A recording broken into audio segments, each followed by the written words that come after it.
ये लोग जो परिवारवादी हैं, जिनकी सोच केवल अपने परिवार तक सीमित है, जाति का नारा देते हैं, लेकिन जब सत्ता में आते हैं तो तुष्टीकरण की नीतियों की पराकाष्ठा को पूरी करते हुए केवल अपने परिवार के विकास की बात करते हैं, अपने परिवार तक सीमित रह जाते हैं।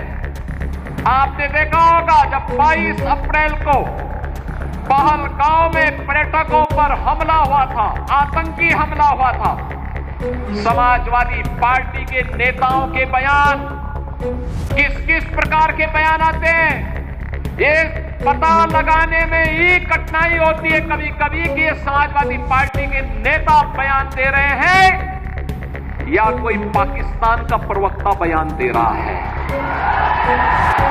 ये पता लगाने में ही कठिनाई हो जा रही है। आपने कल समाजवादी पार्टी के एक पदाधिकारी का मुंबई में दिया गया बयान देखा होगा।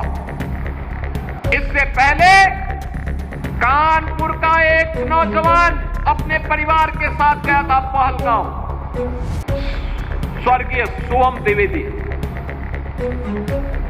द्विवेदी की निर्मम हत्या कर दी गई। जब पत्रकारों ने समाजवादी पार्टी के अध्यक्ष से पूछा कि आप समाजवादी पार्टी आप वहां क्यों नहीं गए, तो उन्होंने कहा कि हमारी पार्टी का थोड़े था। कितना दुर्भाग्यपूर्ण और शर्मनाक बयान है। बहनों और भाइयों, देश की संवेदना होनी चाहिए अपने नागरिकों पर। पूरा देश पार्टी लाइन से ऊपर उठ करके एक साथ इस घटना की निंदा कर रहा है और समाजवादी पार्टी के लोग इस प्रकार का दुर्भाग्यपूर्ण बयान देते हैं, इस प्रकार का दुर्भाग्यपूर्ण बयान देते हैं। पहलगांव की घटना में उनका एक राष्ट्रीय महासचिव बयान देता है, कहता हिंदू ने हिंदू को मारा है, यानी पाकिस्तान को क्लीन चिट देने की कुत्सित चेष्टा। उनका एक सांसद उससे भी घटिया स्तर का बयान देता है।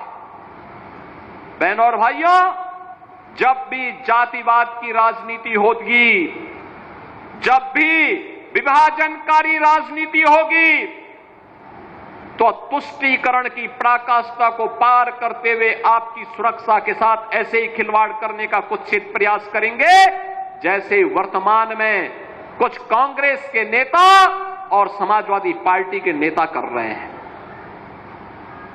हमें एक स्वर से निंदा करनी चाहिए।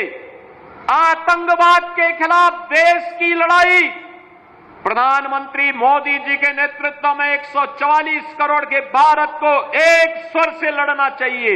एक स्वर से प्रधानमंत्री मोदी जी के नेतृत्व में आतंकवाद का नेस्तनाबूद करने के संकल्प के साथ आगे बढ़ना चाहिए।